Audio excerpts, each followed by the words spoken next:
அனைவருக்கும் வணக்கம். என்னை சுற்றி நிறைய பேர் நிறைய கட்டளையிட்டு அனுப்பியிருக்காங்க. அந்த கட்டளைகள்லாம் ஒன்று என்னென்னா, ரொம்ப பேசக்கூடாது, 20 நிமிஷம் பேசணும், சுவாரஸ்யமாக பேசணும், இந்த மாதிரி பல கட்டளைகள். அந்த கட்டளைகள்லாம் கேட்கும் பொழுது ஒரு 25 ஆண்டுகளுக்கு முன்னால் நானும் என் தோழியும் எழுதி பாடிய ஒரு பாட்டு ஞாபகம் வந்தது. குழந்தை அழுவுது, பெத்த தாயும் அழுவுது, குழந்தை அழுவுது, பெத்த தாயும் அழுவுது, பெண் குழந்தை பிறந்த சோகத்தால் அம்மா அழுவுது, ஐயோ தூக்கி கொஞ்சம் யாரும் இல்லை, குழந்தை அழுவுது, பெண் குழந்தை அழுவுது. ஆடியன்ஸோட நிலையிலேருந்து நான் என்னுடைய நிலையும் சேர்க்கும் பொழுது எனக்கு இப்படி தான் தோணுச்சு. அனைவருக்கும் வணக்கம். தோழர் யுமாவசி அவர்களுக்கும் வணக்கம். ஒரு நீண்ட நெடும் பயணத்தில் ஒரு சிறு தலைப்போடு பேச வேண்டிய உள்ளது.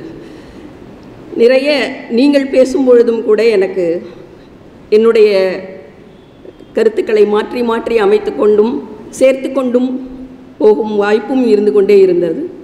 இருந்தாலும் 20 நிமிஷத்தை நான் கணக்கில் வைத்துக்கொள்ள முயற்சிக்கிறேன். மொழிபெயர்ப்பு அப்படிங்கிறது நம்ம எல்லாருக்கும் தெரியும்.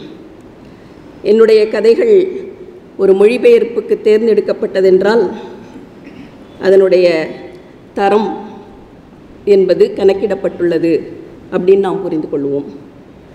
அப்படியான ஒரு விஷயத்தை நம் தமிழ் சமூகம் பெற்றதால் மட்டுமே சமூகமாக நாம் தொடர்ந்து செம்மைப்பட்டு வருவதை நான் நம்புபவள்.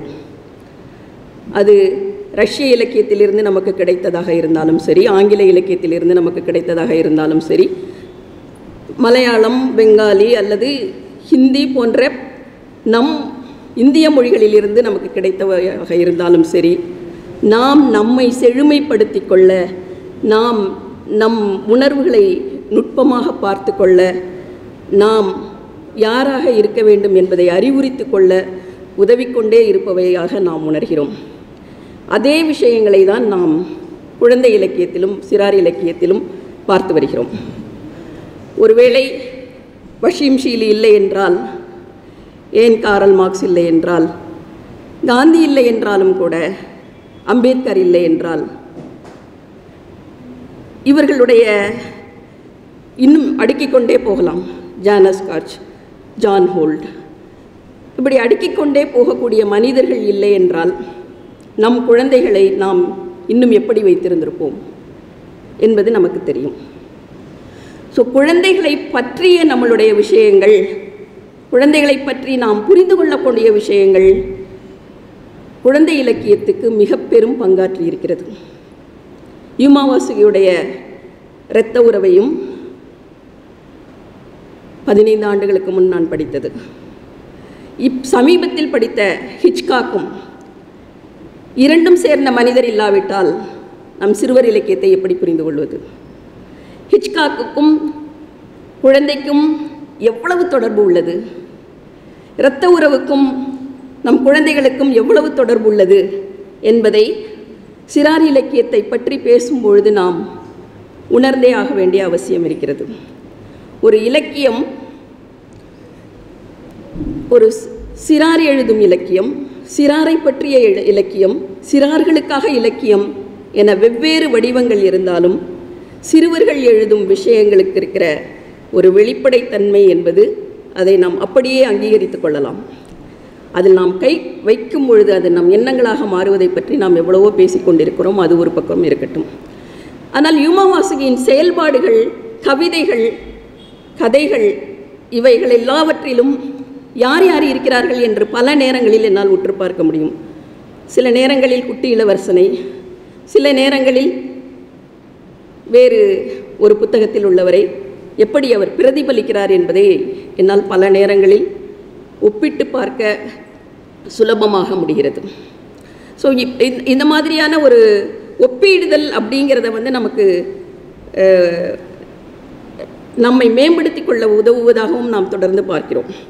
ஸோ இந்த மாதிரியான ஒரு சூழலில் அவர் நமக்கு அடுத்த நிலையாக நமக்கு கொடுத்திருக்கிற விஷயங்கள், அவர் ஆங்கிலத்திலிருந்தும் மொழிபெயர்த்திருக்கிறார், மலையாளத்திலிருந்தும் மொழிபெயர்த்திருக்கிறார். இந்த 2 விஷயங்கள் நமக்கு கிடைத்ததால் கிடைத்த விஷயங்கள் என்னென்னா, ஆங்கிலத்தில் ஆகச்சிறந்த கதைகள் நமக்கு வந்துவிடும், இந்தியாவில் உள்ள ஆகச்சிறந்த கதைகள் மலையாளத்தில் வந்துவிடும். ஆகையினால் கன்னடத்தில் இருக்கிற குழந்தைகள் சிறார் இலக்கியமும் கூட தமிழுக்கு வரும் வாய்ப்பை நாம் பெற்றிருக்கிறோம். ஸோ இது போன்ற விஷயங்கள் வந்து நமக்கு குழந்தைகளுக்கான ஒரு நெருக்கத்தை கொடுக்கக்கூடியதாக, வாசிப்பிற்கான வாய்ப்பை கொடுக்கக்கூடியதாக இருக்கிறது. அவர்கள் மொழிபெயர்த்துள்ள குட்டி இளவரசன் அல்லது பெனி எனும் சிறுவன் இது போன்ற கதைகள், அது சிறுவருக்கான கதைகளா பெரியவர்களுக்கான கதைகளா என்று நமக்கு ஒரு குழப்பம் இருக்கும். இதை பற்றி பல நேரங்களில் நான் யோசிக்கவும் பலரிடம் உரையாடவும் கூட செய்கிறேன். அப்படி உரையாடும் பொழுது எனக்கு தோன்றுவதெல்லாம், குழந்தை, ஒரு உதாரணத்திற்கு என் தங்கை 6ஆம் வகுப்பில் எல்லா நாவலையும் படிக்கக்கூடியவள். என் தோழி நளினி கோயில்பட்டியில் 6ஆம் வகுப்பில் மிக ஆகச்சிறந்த உலக நாவல்களை படித்து முடித்தவள்.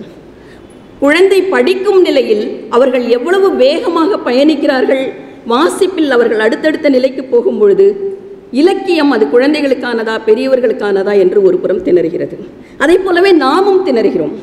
ஒரு குழந்தை இலக்கியத்தை படிக்காமல், குழந்தை இலக்கியத்திற்குள் பயணிக்காமல் ஒரு குழந்தை வளர்ப்பு என்பது எளிதானதா?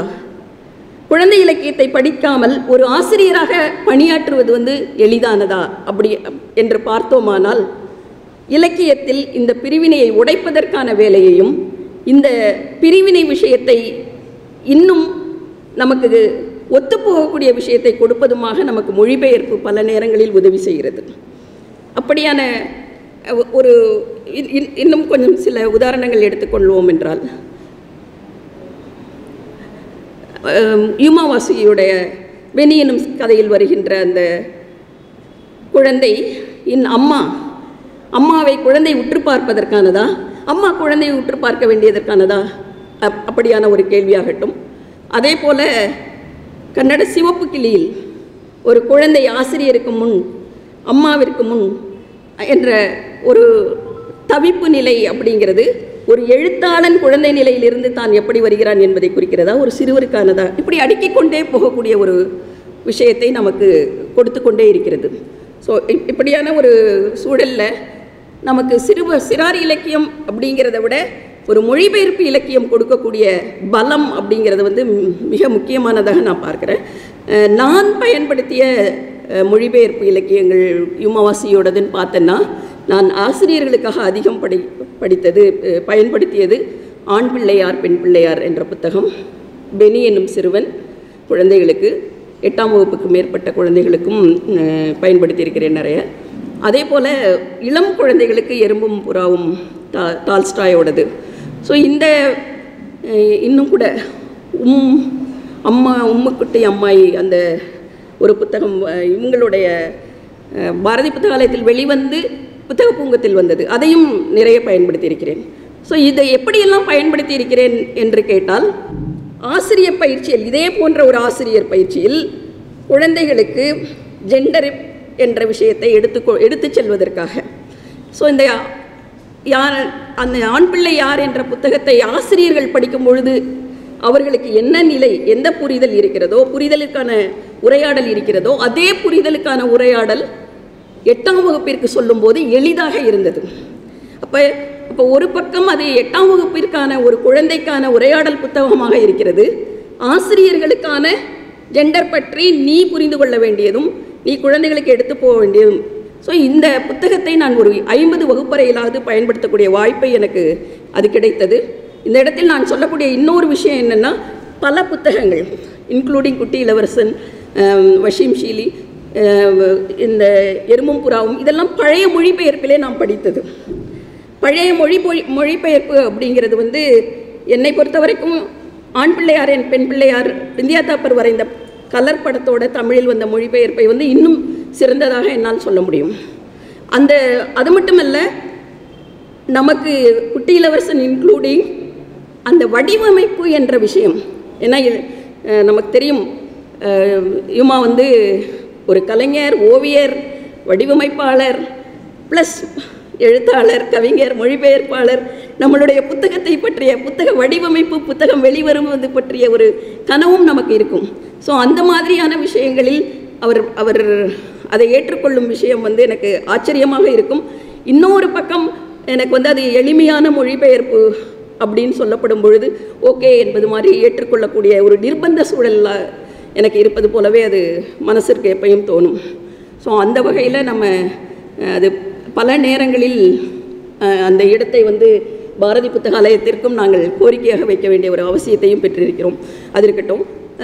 இப்போ மொழிபெயர்ப்பு என்பதால் நமக்கு கிடைத்த இன்னும் பல விஷயங்களை பற்றி நாம் சொல்லும் பொழுது, புனைவு கதைகள்,